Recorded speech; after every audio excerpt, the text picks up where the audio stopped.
All right. All right.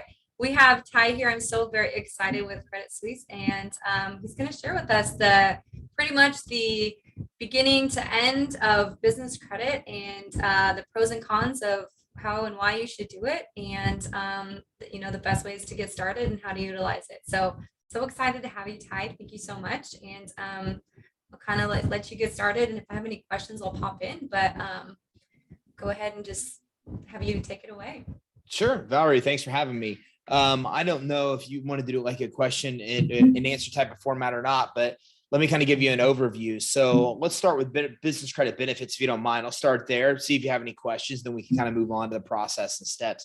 So you had mentioned at the beginning that a lot of your audience has interest in business credit, what it can do, how they can use it. So to kind of give you a high level overview, business credit ultimately is similar to consumer credit, but it's credits for a business. So Dun & Bradstreet, the largest business credit reporting agency, has been around well before the first consumer reporting agency. So commercial credit has existed well before consumer, but unfortunately, it's kind of held for the larger businesses. And I think that's because there's been so little education in the past about it that typically, businesses get big enough to have CFOs, to have controllers, to have those kind of financial savvy people that ultimately get those larger businesses the business credit they need, while small businesses struggle because they don't understand the steps to be able to get it.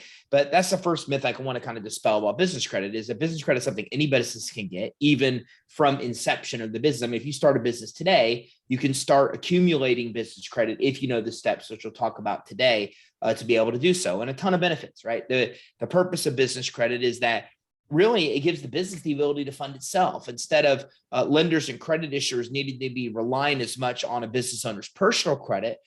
Their business is able to build its own credit profile and score, and then is able to use that credit profile and score to be able to help it qualify for all kind of financing, and on its own to qualify for all kinds of revolving credit. So never a reason for a business owner to sign a personal guarantee or need a personal credit check for any kind of business credit card, because that's what business credit's for. The business can build a credit profile and score, and then can scale where you can get almost every kind of retail credit, every kind of fuel credit, Visa card, MasterCard, even auto financing without a personal guarantee and credit check. So a couple main benefits there, right? First of all, what got me into this space was I owned a mortgage company. Mortgage crisis occurs, business fails. I personally guarantee everything. Lenders literally come in and take all my assets, including money out of my bank account, there one day, gone the next. And then at the same time, they start reporting defaulted accounts on my consumer credit report. Well, if I would have known about business credit and had it at the time, none of that would have happened. The personal guarantee isn't there. So what happens is if I default on any kind of business debt that I don't have a guarantee on, which is what business credit really helps you accomplish, then they can come after my business assets. They can't come after my personal assets. The other benefit there is there's no consumer credit check. So first of all, that means that a lot of the credit I'm getting doesn't report on my consumer credit reports. And Valerie, it's very important because consumer credit wasn't designed to fund a business. So what ultimately happens is entrepreneurs oftentimes start businesses and run them using personal credit cards. But the problem is a third of your consumer FICO scores utilization as you start increasing balances on consumer cards, because the limits aren't designed to fund businesses. Then what happens is you plummet your personal scores. It makes it very difficult to use it for personal, financing, for real estate investing, for all the things you need to use that credit for. But with business credit, you're able to come in, you're able to not have a credit check. So there's no inquiries on the consumer credit report. That doesn't adversely affect your ability to get financing in the consumer or commercial space because there aren't any inquiries. And the credit doesn't report in the consumer credit reporting agency. So you can freely spend that money and don't have any adverse consequences to your consumer scores. Almost all of your business scores are how you pay, not your utilization. So some of the benefits, including the fact that, the limits are 10 to 100 times higher per SBA on business credit cards because they're designed to fund businesses. So, business owners are coming in and can get business credit very quickly if they know the steps. They're able to get $10, $20, $30,000 limit credit cards within 30, 60, 90 days. Sounds unheard of for us when we think from a consumer perspective. From a business perspective, very practical. I mean, that's money that we actually will spend monthly in a business. I spend 6 figures a month on some of my business credit cards for different purposes.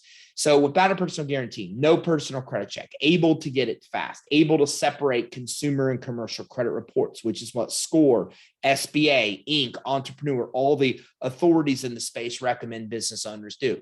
So a lot of the benefits that kind of business credit can provide for you, your audience, just to kind of be able to start there. Yeah, so and I love everything that you just said, and it's definitely aligned with why I feel it's so important to share it. And I know that there's a lot of misinformation out there, and just like I said earlier, some kind of hiccups along the way, because I know that, like you said, there's and I'm slipping the name, the DNB that you have to report to for your credit, for your business credit. I know that that's a paid platform, but there's also a way to not pay for it. But I know if it doesn't get reported to that, then you don't have your business credit. And also some credit cards that you get for your business, sometimes they automatically are trying to do a personal guarantee. So you kind of have to know what you're looking for to make sure that they don't do that.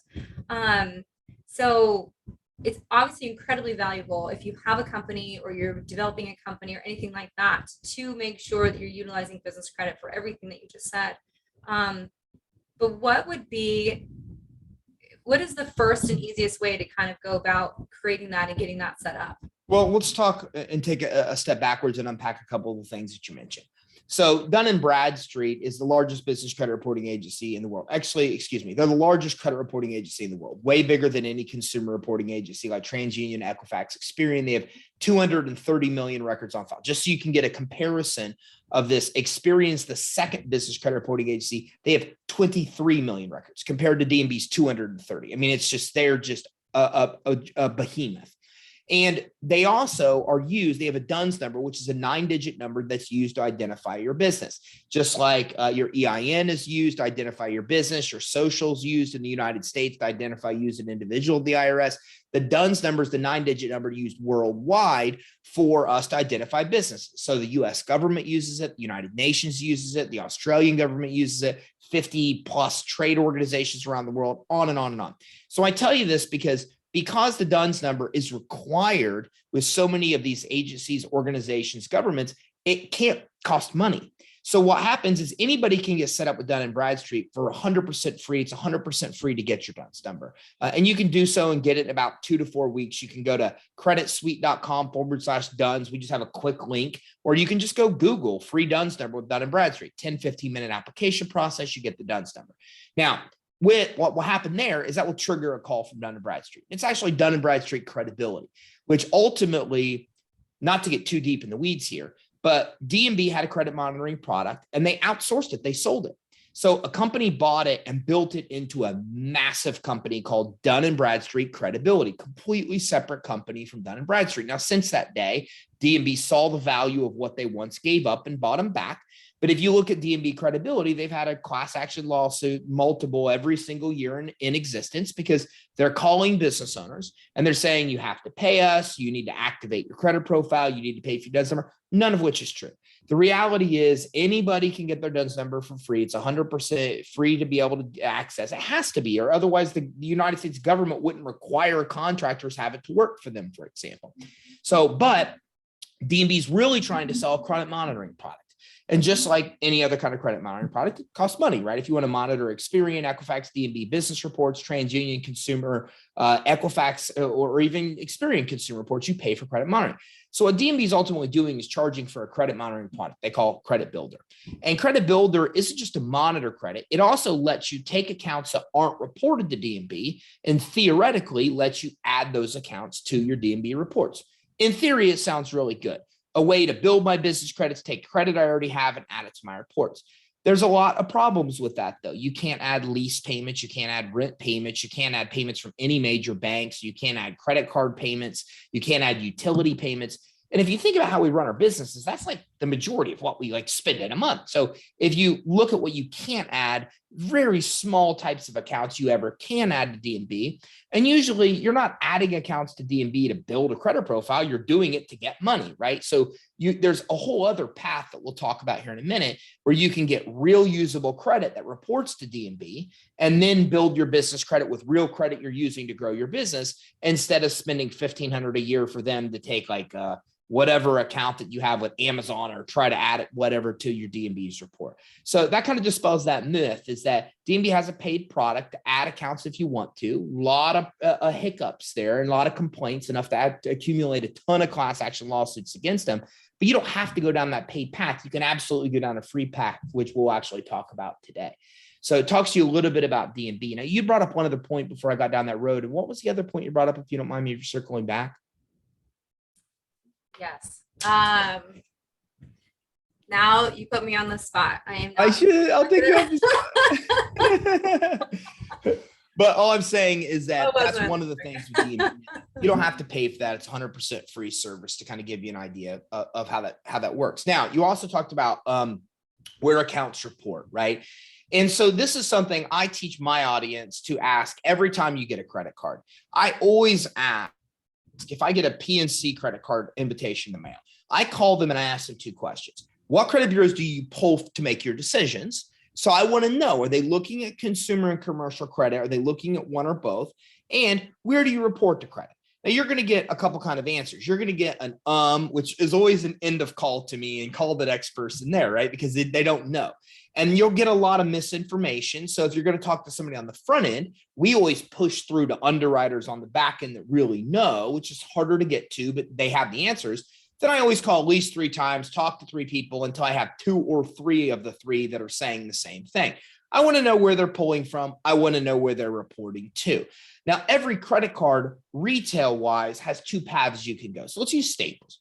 So I can go get a Staples credit card and I can give them a guarantee, which will result in a consumer credit check and will result in an approval based on my consumer credit quality, or I can refuse to give them the ability to pull my personal credit, tell them I don't want to do it. I'm not authorizing a guarantee. I'm not authorizing a credit check. Sometimes I could do that through an electronic online credit process. Sometimes I have to do it through a fax. Sometimes I have to call them to physically have that conversation. But I want to clearly let them know, you are not authorized to pull my consumer credit. You are not authorized to attach a personal guarantee, of which a lot of times the front-end agent doesn't know what's going on. And they say, well, you really need to. I say, no, listen, I have enough business credit established. Run my application without it. Let's see what happens. And if you have enough credit established in this example, Staples will approve you without the guarantee, without the credit check, because they'll pull your D&B Experian, Equifax commercial reports. They'll see you have payment experiences, and those trade experiences, trade lines, payment experiences, whatever you want to call them. They're an account reported to the business credit report. They see all these accounts reported. They know I have established credit. They know I pay my bills on time. And then they make the approval decision. Their computers do, based on that information, not needing my consumer credit. So the key is to know that you have to have that conversation. I'm not authorizing it.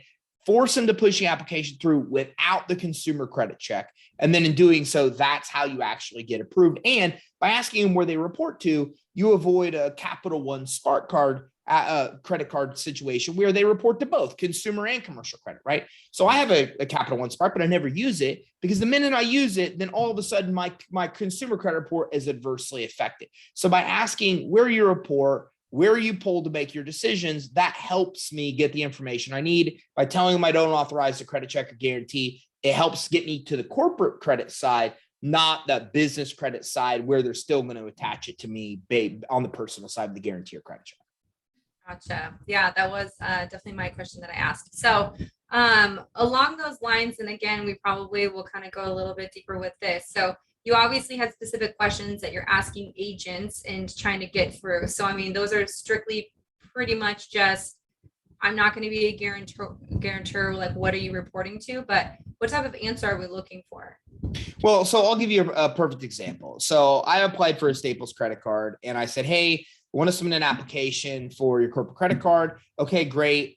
Take my information. And I said, listen, I'm not authorizing a personal guarantee or a personal credit check. And I might get something like, that's not possible. You can't do that. Okay. A lot of our clients get that. We even get that too when we try sometimes on our end as well. You can't do that. It's not possible. Or they'll say, hey, listen, it's way more difficult to be able to try to get approved without that information, of which I say to them, yes, it's 100% possible, because what's going to happen is my business can stand on its own. It has its own credit profile. It has its own credit history. And what's going to happen is that your underwriters and computers are going to look at that information and they're going to make the decision based on that. That's all I'm asking you to do.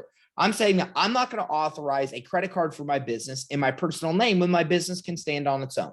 And I'm saying something to that effect and push through the application without the guarantee. Now, it used to be easier. We used to just not supply the social. That's how we got around it.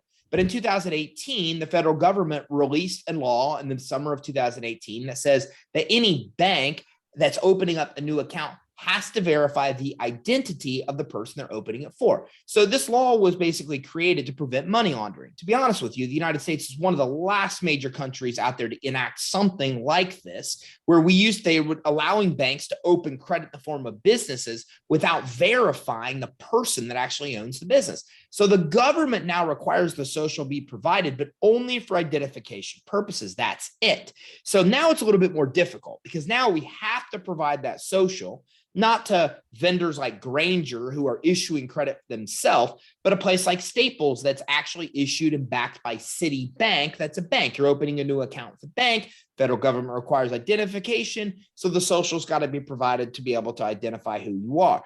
Now you have to have that conversation. Say, I'm going to give you my social to verify my identity. I know that you have to have that, but no guarantee, no credit check, don't authorize it. And when you say that, they clearly understand. And if they don't, then I say, give me the supervisor or somebody that does. But they clearly understand, they supply it, clearly indicating in their system that there is no consumer credit check, no guarantee. Because you have to keep in mind, nobody could just pull your consumer credit report. They have to expressly have your permission to do so. There's a law called the Fair Credit Reporting Act, enacted in the 70s. And this says somebody has to have my permission, or what the Fair Credit Reporting Act says, permissible purpose to access my consumer credit report. So they're not allowed to pull your consumer credit report without your permission, although anybody can access your business credit reports without your permission because it's not covered under the FCRA. Gotcha. And that, I love this. It's very clearing a lot of things up, but I want to also point out, you said when you talked to Staple, you obviously had the confidence that once they pulled your business credit, that there was something there to validate. So I know we're going to go into this a little bit, but yeah, I'd love to kind of express a little bit about how long it really takes to kind of have that credibility and build up that business credit to where you kind of have that confidence moving forward, that you know that you're going to, I shouldn't say a guarantee to get approved, but you'll know that there'll be something that they can actually view. Sure. So let's think of it from a consumer credit standpoint, right? So I'm not going to have an empty credit profile and get a mortgage. I'm not going to have an empty credit profile and get a car loan.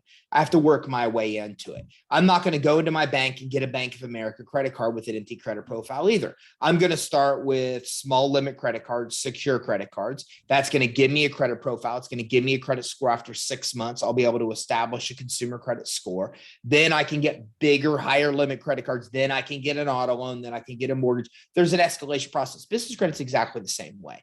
So what we do in our world is we call it tiers. So a credit suite, we just break it down into tiers because we find it's easier for people to understand when they understand, hey, look, if you have 5 accounts on your business credit reports, these retailers will give you credit. When you have 8, these will. When you have 14, these will. So we tier it down just based on how many accounts you need to move from tier to tier. So what's going to happen in the business credit world is you're starting with no credit profile and no score. So the very first thing you've got to do is get credit that reports to the actual business credit reporting agencies. Now, there's 2 actual ways to do this. But before we get into those 2 ways, I want to address the first step because that's really into step 3. And the first step is you got to improve your fundability. What most entrepreneurs don't realize is that we apply for financing and we get denied. and we think it's our credit score, and we think it's our income or our revenue. But the reality is the vast majority of applications are not denied for these reasons. They're denied for basic fundability reasons, or basically credibility things that lenders and credit issuers are looking for. So to give you an example, when I'm putting an application in for a credit card, I'm getting, boom, an instantaneous decision, right? Either a hereby mail in 7 to 10 days or denied or approved right there on the spot, right? And the letter in 7 to 10 days is to tell me usually if they did a consumer credit check, hey, Fair Credit Reporting Act, we have to tell you, we pulled your TransUnion, your credit sucks, we're not going to give you the credit card, right? Or we get the instant approval. So we understand that computers are instantaneously making decisions. What we don't understand is what they're looking for. And that's what fundability is. We found 125 factors that they're ultimately looking for to determine if you're approved or denied. Not enough time to go through all of them, but I'll hit on some of the main points.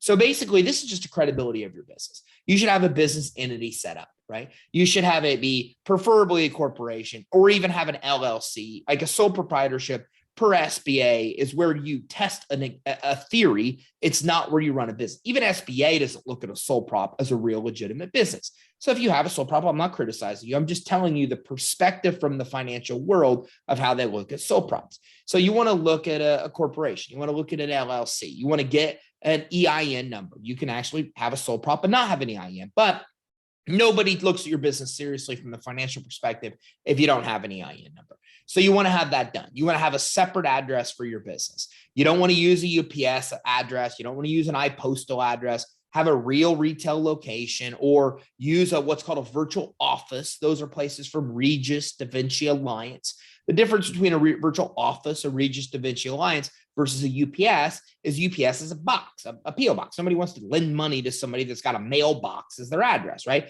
But if I could give you a virtual office, then it looks like I'm up here. It looks like I occupy a building up here in the high rise in Tampa, Florida, right? So you can use a home address, but some sources that will exclude you from. Simple example is Walmart. You're not going to get approved with a home address for a corporate card without a guarantee. Amazon, you will. Some sources will approve you, some won't. That's your choice. But a home address makes it more difficult for some sources to give you money for just logical reasons. If they could lend money to somebody that works out of their home, or lend money that works out of a high-rise building in Tampa, Florida, they're going to choose the high-rise building. It just gives them more credibility. So home address is okay, but some sources still have a problem with it. You want to have a separate business phone number. You don't want a mobile phone or a home phone on an application. Lenders' computers instantly know that. So you can use a voice over IP, a Ring Central of the world, a Freedom Voice of the world, but you don't want to use a home phone, mobile phone. You want to use a voice over IP or a real business line. You want to have a professional website set up. You want to have a professional email address, no Gmail, no AOL type addresses. One that's congruent with your domain, preferably, looks credible that way. Bigger businesses all do business this way, right? If we think about it, if you can get a business license, have one. They're going to ask you for bank references, have a business bank account set up, have a merchant account set up for your business. These things and these things alone, these are 5 to 8 of these 125 points, really give you the perception of having a credible business, right? And if you side by side, a business that looks like they're in a high-rise building in Tampa, Florida, business phone number, professional website, professional email address, has a license, has bank references, versus one that's run from the home, right? Using a mobile phone as the phone number, coming in, has no business license, has a website set up that's a Wix website where they don't even own the domain. There's just not even a comparison of legitimacy between these two examples. So you always want to set up your business where you're fundable. By knowing that's the formula they look for, then you go a long way to getting credit lines, loans, and credit cards. And I can't tell you how many people that we help tweak that, and they go from getting denied to approved. Amex denial, no limit Amex card, right? Loan denied, $100,000 approval. It's in the fundability. It's really not more than that. So you got to start there. The second thing is you got to make sure your stuff is congruent. We all screw this up as entrepreneurs. We absolutely do. And I'll give you a simple example. I come in, I set up my entity with the Secretary of State. I don't have my address yet. I don't have my phone number. So I use my home address. I use my mobile phone to set it up. Then I get my business phone. Then I get my business address. And I forget. I don't even think about going back to update the Secretary of State record.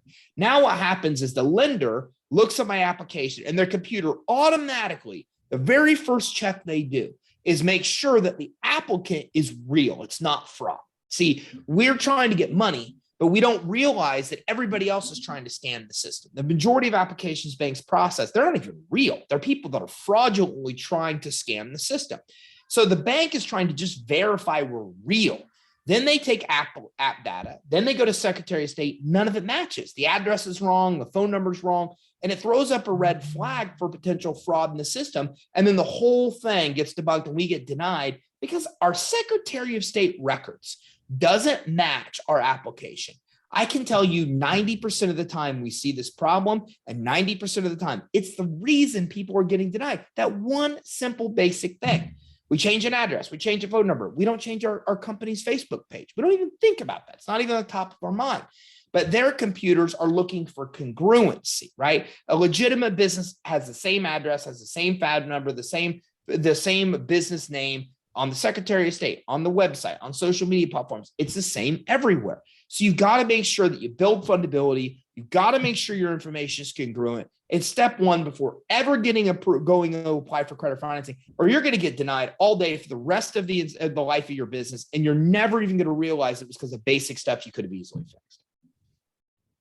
Which is a really good point. I mean, like you said, I mean, so many people do work from home or do different things like that, but they're like virtual office. I mean, there's so many things that are there available to you that if you are around for a long period of time, you're not going to want your personal information out. You're not going to want to use your cell phone. And so recognizing that for a long term and realizing that that is what, the big corporations are looking at and the banks are looking at.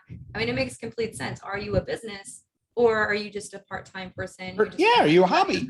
So, right. If I'm going to go apply to be a financial planner, I'm going to walk in a suit. I'm not going to walk in like workout shorts and a workout shirt. Right. And that's literally what people do is they go to be a financial planner and they go in the up. They're like, oh, I don't know why I didn't get the job. I'm like, I don't know why you didn't get the job. Right. It's exactly the same thing from a business funding perspective is that you have the ability to control the perception that the lender and credit issuer has. So manipulate it legally and ethically, of course, in your favor. Understand the rules they play by and then exceed their expectations. Get your DUNS number, get a license even when you don't need one. I get a license, I just submit it in.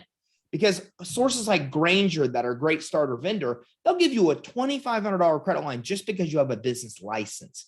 And I give that example because it goes to show the weight of that. I can, for less than $100, get a business license in my county in Florida, or I cannot get one. It's my choice. But one gives me more credibility and one doesn't. So paint that picture the way you want it. Every line on it, an item on an application should reflect you're a legitimate, credible business. If I could work from home or look like I'm in a high-rise building in Tampa, I'm going to the high-rise because it just gives me more credibility and lenders want to approve those businesses. They're looking for well-established businesses, not businesses that are like, our hobby, that are like part-time gigs that people are running. Mm-hmm. Once you have that, congruency across the board of your company and you're painting that picture correctly, would you then go to DNB or do you align that at the same time? Because obviously how you register with DNB, you want to make sure also is aligned with everything else. The order, I think, is kind of backwards for most people. If I'm going to start a business, the very first thing I do is I go to GoDaddy and make sure that whatever my name I'm going to choose, I can get the domain. If I can't get the domain, I need to choose a different name. If I can get the domain, I immediately buy the domain. Now I know it's good. Well, I might do a check first to make sure that with my Secretary of State, that same business name doesn't exist, but very uncommon that it would unless you're choosing like a really basic name. So I'm going to go in, I'm going to get the entity. So, okay, entity lockdown, go to Florida Secretary of State, do a search. Does that name exist? It doesn't. Now what I'm going to do is set up the address and phone number before I even set up the entity. Now I can go set up the entity and I have my domain from GoDaddy. They give me free access to an email and I'm not trying to get affiliate commissions. I just love GoDaddy. I think they're easy to deal with. So I have an email with them now. Now I have a website. Now I have my business phone number, my business address. So I can now go to Secretary of State and never need to make changes because I'm immediately putting in the right information right from the beginning, right? Same with an address. I'm going to get a virtual office. I'm going to do it at this stage. So again, I can go in with Secretary of State, put in all my right info. So now my fundability is line. Now I come in, set up a Secretary of State. I get my EIN. I get my bank account set up. Those are the basics of a foundation of a business. Then I go get my DUNS number. And everything I've told you is everything they're going to ask for. The EIN, the Secretary of State record set up, the address, the phone number, all that stuff. Now, if you have a choice with your Secretary of State, which you almost always do, choose to pay the extra money to get the record right then and there. You could wait 3 weeks to get the paperwork you need from the Secretary of State. In Florida, it's like less than $16. I think it's like $12 I can spend to get the record right now. I want it right now. So now that I have this done, now I can go get my DUNS number, first step of getting set up with the reporting agencies. I've actually been denied for Staples before and said, this is impossible. This can't be accurate. I have like well-established business credit. Well, I don't see anything. Here's my DUNS number. They approved me. Ever since that moment, many years back, I give my DUNS number to everybody when I apply, even if they don't ask for it, because again, it just helps my credibility. If I go to Staples when they don't ask for my DUNS and I give them my DUNS, it just helps the credibility and helps me inflate the chances that I'll be able to get approved. So now I come in, I get my DUNS number set up. Then the next step is I start building initial business credit. And there's two real ways to do that. One is using good consumer credit to do so. So for example, one of the best funding programs I've seen is called Credit Line Hybrid. And with Credit Line Hybrid, you can go in and get business credit cards and lines, basically up to $150,000 in funding, like no doc because it's unsecured, 0% intro rates for up to 18 months, take the cash out, but you have to have good credit to get these lines. So if you have good credit and you need revolving money now, well, it's a great way to do it because a lot of these report to the business credit reporting agencies. I get, 6 figures in credit lines for my business. They all report on them at business credit reports, like $10,000, $20,000 lines. So I'm starting my business credit reports with these huge lines and I'm getting access to revolving credit. Great way to go. But on the other side, people might not have good credit and you can use a guarantor even for that program too. So I might not have good credit. I might not have someone around me that will sign as a guarantor. I might not need revolving credit lines right now. So in any of those scenarios, then you want to use what are called starter vendors. Now, starter vendors are very unique because they're typically, very rarely are they backed by banks. Staples, Depot, backed by Citibank, for example. We all know this, right? When we go get a credit card at a store, it's not Best Buy's credit card. It's Citi that underwrites that actual credit card. They're underwriters. They're underwritten by banks. Starter vendors aren't. Starter vendors are a place like Grainger or Uline that are very big companies, sometimes smaller, but Grainger and Uline, massive companies that give their clients credit to buy their stuff, right? So I can go get a credit line for Grainger for $2,500, and then I can go buy out all kinds of outdoor workwear, or I can get a credit line with Uline and buy all kinds of shipping supplies, or I can get one with Supply Works, which used to be Home Depot Pro or CEO Creative. There's a number of these starter vendors. So I go and I'm getting credit with the starter vendors. I go to Uline. I say, okay, I want these 5 things. I put them in my cart. I create an account as I'm checking out. And then I say, oh no, they give me an option similar to Invoice Me. I'll call it something a little different, but pretty similar. I say, oh no, I don't want to pay now. I'm not going to give you a credit card. I want to be invoiced.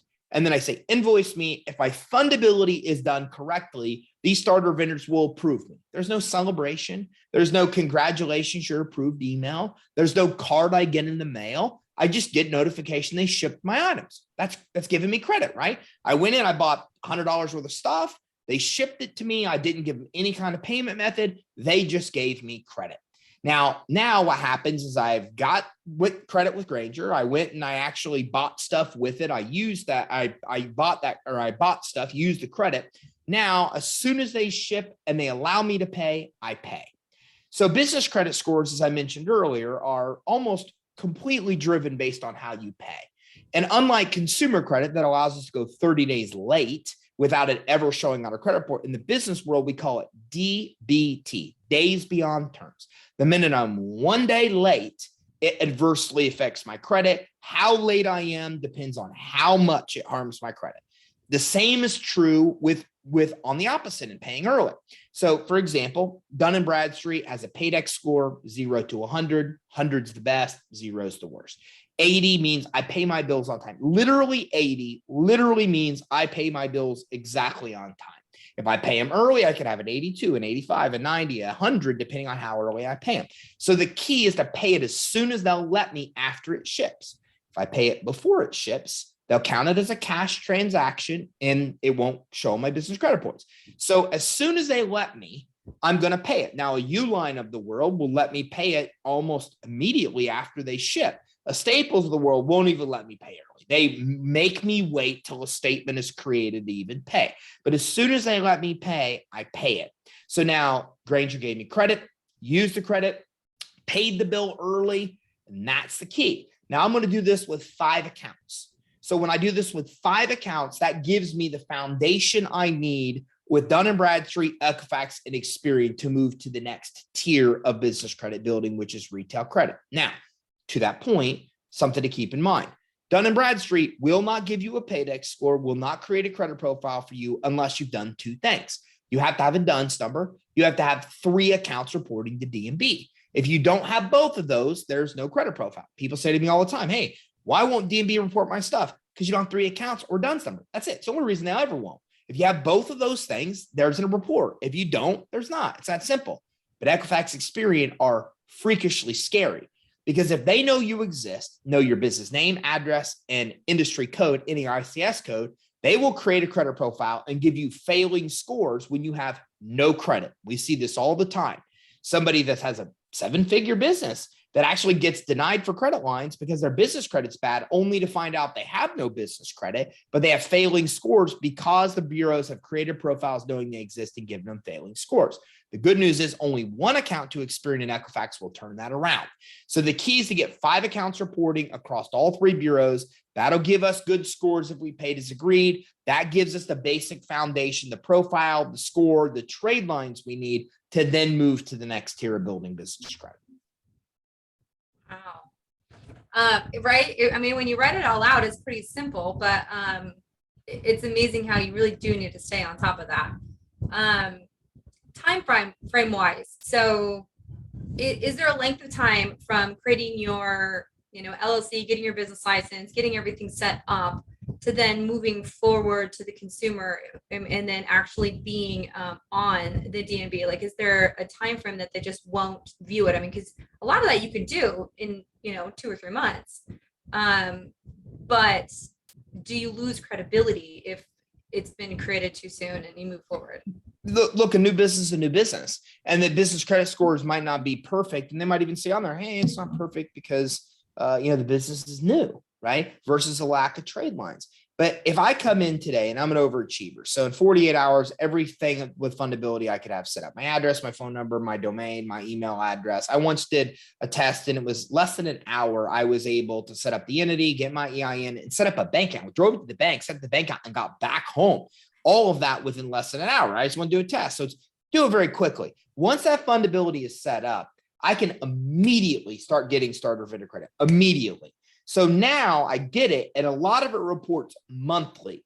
So let's say here we are, February, what is today? The 10th, right? If I come in February 10th and do this, then, February 12th, I guess, is 30 days from now, or March 12th. So March 12th, a month later, a lot of that stuff starts to show my business credit report. So it takes 1 month for those accounts to start reporting. Now I have what I need to start moving on to basic retail accounts, an Amazon of the world, a Staples of the world. So I can start to now get more retail credit without the personal guarantee and credit check. Now, not self-promoting at all, but this is where things get a little bit sticky. So our clients work in a system that says, here's the next ones to apply for, right? You can't get these, grayed out. These are green, they're good. So it's just a boom, stop or go thing. If it's go, then these are all the ones you can get. So it's super simple for them because they know the credit they can get at any point and they move to the next tier. If you're doing this on your own, you're going to have to go through a trial and error of applying or not. Retail credit starts to open up here, but retail credit becomes available in tier 2, 3, 4, which means some retailers will start to give you credit like Amazon right away in tier 2. Other retailers won't give you credit until 3 or 4, like, a Staples of the world. But if you don't know that and have somebody guiding you through, it's trial and error. Apply, denied, apply, denied, apply, approved. And that's what slows down the process. That's what takes sometimes years for people because they just don't know what they can get unless they try, because those tiers change all the time. Like my inbox, literally from my team, we have a whole data team and all they do is update this stuff every single day. And this moved to tier 2, and this moved to tier 1, this moved to tier 3, because their underwriting requirements just constantly changing. It's a moving target. So I can't publish information fast enough for those requirements to not change. Okay. But that's the part, is you're going to have a little bit of trial and error here as you navigate through tier 2 and 3. But the general idea is that when you have 5 accounts in your business credit reports, you can start to get retail credit. When you have 8, you can start to get fleet credit, fuel, repair, maintenance of vehicles, Citgo, Pilot Flying J, Sunoco. They're fuel stations, every major fuel station you could think about. Okay. I can get those in tier 1. I can get those at the beginning, but I'd have to have a guarantee. I'd have to have a $500 deposit. But if I have 8 accounts and I can get them without guarantees, without deposits, that tier opens up. And then when you get to 14 accounts, you're to the end of the process. That's Visa card, that's MasterCard, that's auto financing, all without a guarantee and credit check. And all of that is the final tier of business credit building, which takes about 14 accounts reported to get to. Our clients get there in 6 to 8 months. If you're going through that trial and error because you're not working with somebody else what they're doing, you can still do it. It's just 2 or 3 years because you're just getting denied and not knowing what order to apply for. But that's kind of a breakdown of the different kind of types of credit that become available as you navigate through the process. So for some of us, 14 accounts seems a lot. Do you need to carry balances on those? And are they all revolving credit? I know a lot of times with credit, it matters what type of accounts that you're opening up. So does that also affect in the business credit world? So usually you're going to start with starter vendors that offer net accounts, net 15, net 30, net 45, which means a net 30 account has to be paid in full within 30 days. And net 45 has to be paid within 45, et cetera. We don't see secured cards in the business world. They come and go once in a while. Wells Fargo had one that was decent and then it went away. So we don't see secured credit in the business world. What we do see this vendor credit with these net terms. So you start with these net terms, then you move on to revolving. You don't need to keep a balance. You don't even need to continue to use them. You want to use them at least once a year, or it will show that you're not using them. I recommend to our clients that you use them every 6 months just to show some activity on it, but you don't need to continue to use the card. But kind of here's where things you have to think through things because so for example, we got a client, Christine, and Christine has well over $1 million in business credit established. Without a personal guarantee, without a personal credit. She's got way more than $1 million if you take guaranteed credit, which she's decided to get as well. But she got $1 million because she's not just going to get a Staples credit card to get a Staples credit card, right? She's getting credit she's legitimately using to grow her business. And that's why her credit limits get higher and higher, and she gets more and more credit because the credit bureaus show that. So if I pull your business credit report right now, your business credit report will not show me your limits on your accounts, but it will show me the recent amount of credit you've used. And so the reporting agencies are telling us that's very important. Future credit issuers want to see that you've got credit you're using to really grow your business. So as you navigate through the tiers, it's a matter of getting credit you legitimately need to grow the business, not just getting a Staples account to spend $50 to show DMB that you spent $50 at Staples. But if you're building a legitimate business with all the money that's available out there and all the different sources that have money available, you're already spending money here and there, right? When I start a business, I'm buying furniture, I'm buying computers, right? I'm buying Dell. I'm sitting here with a Dell computer. I've got an Apple MacBook right there on my desktop or on my nightstand or on my desktop over there, right? So I've got, pens and paper and all this stuff that I can buy from Staples and Office Depot and Uline and Apple and Dell. All of those are accounts. So you're naturally going to use the credit as you grow the business. And as the business starts to produce revenue, right, then you're going to need more and more things. You're going to be spending more and more money at more places. So business credit kind of grows organically with the growth of the business of what you need to use credit for, just because of kind of, the natural needs of a business to spend money. But that being said, think of it like this. If I look at Experian alone, I would pull up 500 plus trade lines, payment experiences with Walmart. And I'm not saying like we're Walmart, but I'm saying like that's Walmart's trade lines alone, just with one credit bureau. So as businesses get bigger, they naturally will start using and obtaining more credit that reports. It just ties into the organic growth of the business. Mm-hmm. Yeah. And I like what you said. Credit bureaus, they like to see that you're spending money. They're not going to lend to you if you're not going to spend money, because that's how they make money, is by you utilizing their credit. So, I like that. Make sure it aligns with what you're doing, and so you can utilize it and keep moving and growing forward. So, it's pretty self-explanatory and simple. I wanted to kind of bring back, you had said that Experian is one of the companies that as soon as you're anything, they're going to kind of put you into a consumer report. So how many times are there LLCs that are created that really do have a negative report that people don't know about? And how do you find out that that's actually out there? Well, almost every time you file annual reports from the Secretary of State are typically where they're going to get their data. So the couple things to know here. First of all, most entrepreneurs have no idea what their NEICS code is. And it's really problematic because an NEICS code is a code that's basically created to identify the industry that you're really in. And a lot of us really screw this up because we go into our bank and we set up our bank account right in the beginning. And the banker says, what industry are you in? And we say something stupid like consulting, right? Because somebody along the line has taught us as general as we can get. And then they're like, okay, consulting and what kind of consulting do you do? What we don't understand is they're trying to drill down in their computers what actual industry that we're in. So what happens is that once that's established, now they've established an industry for us, and it's really problematic. The credit bureaus assign scores to us based on the industry we're in. They assign risk based on the industry we're in. They have comparison scores that compare us to other industries we're in. The IRS looks at the expenses that we have and looks at other people in our same industry to gauge whether those expenses make sense. It's what triggers audits, not accountant, not financial advice, but just telling you this is part of the system that actually triggers those audits as well. Lenders, credit issuers, all use these industry codes to determine risk, high risk, under risk, or low risk. Does it risk not matter because of the industry you're in? Do you face greater underwriter scrutiny or automatic denial? You got to know your NEICS. So you could go to NEICS.com and simply find your exact industry. You can do NEICS high risk, pull up a list of high risk industries and what to avoid, try to choose names and industries that don't put you in those categories. I'll give you a simple example. I'm not trying to say to lie. I'll give you an example of how it works.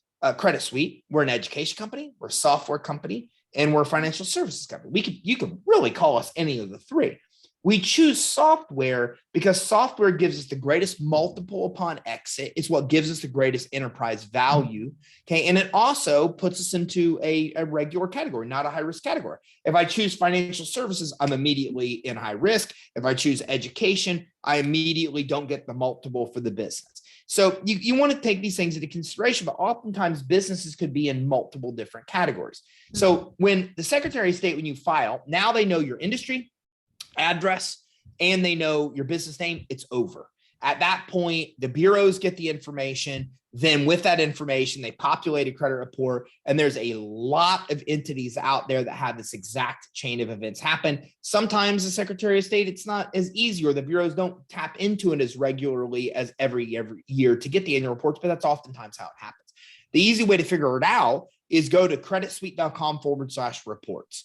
Creditsuite.com/reports. We've actually created links to the bureaus where you can go to a back-end search for them, 100% free, search your business name, and that will tell you right away one of three things. Nothing pops up. They don't know you exist. Your information pops up. I could just put in Credit Suite, Florida, and it automatically pulls up my address. I know they know I exist. And the third is that information pulls up with an indicator of trade lines. If I have that indicator with trade lines, I probably want to see my business credit reports to see what those trade lines are. And if not, and if something shows up where it doesn't show reports or it doesn't show trade lines, I absolutely want to pull my business credit reports in that case, because that is a really good possibility I have failing score. If they know I exist and there's no trade lines, then you probably want to get your credit reports. You can get them at creditsuite.com/monitoring for $24, right? I don't care where you go. You can go to the bureaus, it's $250 with them.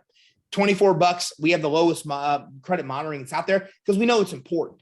And so we got it wholesale from NAV. We don't make money, and we go ahead and get it to our clients. So it's just affordable for everybody to see what's going on in your reports. You're going to need them to go through the process of building business credit. But go to reports, free search, nothing pops up, you're good. Something pops up, it's worth getting your credit reports to see what's going on. Which that's really good to know, because when we initially got on the call, I wanted to explain to everybody, the value of actually creating business credit for your companies. Obviously, you can expand your line of credits, and you can, fund your own business and do all these things. but put a spin on it. And now it's so valuable to do it because right now you could actually have a negative business credit at this point. Obviously not with DMB, but you're represented in a negative way already, you know? So if you sit there in ignorance, you're going to be in a negative situation. Yep. And once, hey, buddy, mine just walked in too. That's why my dog went ballistic. Exactly the same thing happened. It's that time. Hey, buddy. I also wanted to quickly touch on and to talk to that while you're working on what you're working on there is that what's interesting isn't just the fact of how it happens. It's the fact of why. Think about what the bureaus are saying to lenders and credit issuers. They're saying that a business that is established enough to be filing annual reports, to have this information out there, that has no accounts on their credit report is a significantly high risk. As a matter of fact, there's a score that each bureau has, something related to like a financial stability risk score. They all call it something different. If I pull your Experian report and you have nothing on it, but they know you exist, it'll be about a 5, with 100 being the lowest risk, the best, and 0 being the worst. Think about that. Just because you have no credit, and this score literally depicts your risk of ceasing operations, shutting your doors, bankruptcy. So, I mean, the bureaus are saying to lenders and credit issuers, this person that exists and is out there doing business that has no credit on their credit reports is about a higher risk of filing bankruptcy as you can get. That's how important lenders, credit issuers, and the bureaus deem business credit to be. That's fascinating and kind of scary. I mean, because yeah, like you said, I mean, if someone doesn't understand business credit and doesn't even know it's really an option out there and they're running their company, I mean, they're sitting there at such a negative situation and not even realizing it. Yep. And what we have happen is this, and I'll give you an example. One of my buddies called me, right? And he said, Ty, I don't know what to do.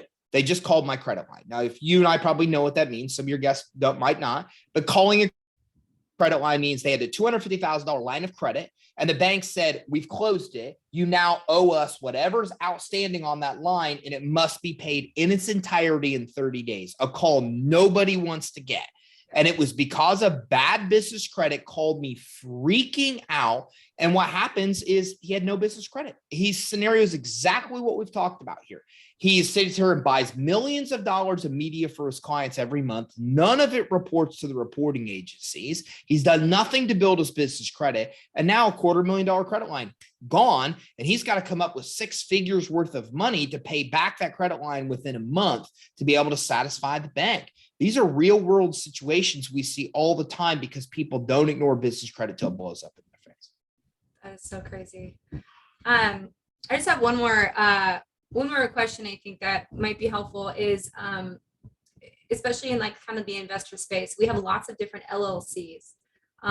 You know, you wear lots of different hats. And so for obviously tax purposes, we create different entities to protect things. So when it comes to developing our business credit, obviously we're not going to do it for every single LLC that we have. So is it beneficial to have kind of like a mother company that's like the funding company? It does. So look at me, for example, all my assets are different LLCs. My vehicles, every vehicle I own is in a different LLC, right? I just got a plane, bought it in an LLC. Every property's in a different LLC. Like we get it, right? We do it to make sure we're protected. Anybody comes after one of my properties, one of my cars, I'm protected. They can only get the assets within that LLC. I don't build business credit for almost any of those. I have 2 main entities that I work out of that I do all kinds of things and the cash comes into. I build business credit for those 2 main entities. All my secondary entities that own like an individual asset, I don't build any business credit for them because I kind of don't want to, right? Like I want the entity to be, you know, naked besides the asset that it owns. So for the same reason we do it. Like if somebody comes after that, I want them to only ever be able to go after like that one thing that it has. So that's how I do it. Although you could build business credit for every one of those entities if you wanted to. Yeah. Okay. No, that's super helpful. Obviously along the lines of what I was thinking, but you know, some people could get really crazy. Because I know individuals, you know, they have their you know, their flipping company, their holding company, their property management company, you know, so some of those, you you might want to, but it seems simpler to just have an additional LLC that's your funding LLC. Yeah. Like, kinda Or encompasses the it. entity, the LLCs, the company, the real entities you're really doing business out of that were just created to protect an asset. Those are the ones you're really doing business out of. So they're the ones that need business credit. The one just for protection of an asset, it doesn't typically need its own business credit profile and score established, but you can do it if you wanted to. Um, so I guess a little bit more about D&B. So it sounds like as soon as you're able to kind of complete tier one, then you're registered onto D&B, but there's no way to really verify that until you actually then get another approval of an account that then verifies you through D&B. Is that kind of the best way to? Well, the best thing, yes, when you have to get credit monitoring. After you make it through the first tier of accounts, you need to immediately get credit monitoring so you can watch your reports to see stuff showing up in your reports. You pull the credit monitoring is what will show you that, what's reported or not, but you don't want to spend the $250 in the bureaus. Just go to NAV or go to creditsuite.com/monitoring, get it for $24. NAV's like, twice that or something around that area. And then just monitor it and you'll see those accounts report that way. Awesome. Well, I definitely appreciate this. Now, like I said, I mean, I've heard lots of different things. We've gone through tons of different discussions about business credit, and you always get random pieces of everything. And so it gets honestly more confusing than it should be. So I incredibly appreciate your time to really just break it down from the beginning, moving forward. And obviously we didn't get too far into, the benefits and the utilization of it, but I really think that everyone just needs to understand how to create it and how quickly you can create it. And the simplicity factor of it is to just make sure you do it. I think we did a pretty good job of sharing today. So if your audience needs any help, they can grab a free guide at creditsuite.com/EIN. Creditsuite.com/EIN goes more into fundability, more into the tiers, the credit you can get in each tier, more starter vendors, everything. Somebody would actually need the step-by-step process to succeed. Over 1 million downloads on that. So very popular, and it will give them the map they need to actually go find the gold. Awesome. Definitely. And as they progress, obviously I'll refer them over to you because once you do the basis and the foundations, you just want to keep growing and progressing from there. And it's always nice to have someone along the way for that. So I love what you've created and the simplicity of it and the cost effectiveness of it. It's super appreciated for us who don't want to go through the trial and error on our own. And it's just not something we want to, spend a ton of time on, but we want to capture the benefits of it. So we've got a ton of free training. And if somebody wants to go through the paid path, we make it really affordable to do so. And all aspects of fundability, getting set up with the reporting agencies, fixing inaccuracies, the tiers of business credit building, all aspects of getting loans, credit lines, is all stuff we do. And real estate agents and real estate investors are 2 of our top 5 industries that we service. Perfect. That's all of my that's all my clients. So right, and we're the ones that are just unaware of the availability and the ones that need the funds. So again, I really appreciate this. It was really eye-opening and helpful, and hopefully to stay connected and keep in touch. So sounds good, Valerie. Thanks for having me on. I hope you have a great day. Anything I can do to help you or your audience in the future, just reach out to me and let me know. Thank you, Ty. All right, take care. Have a great day. You too. Bye.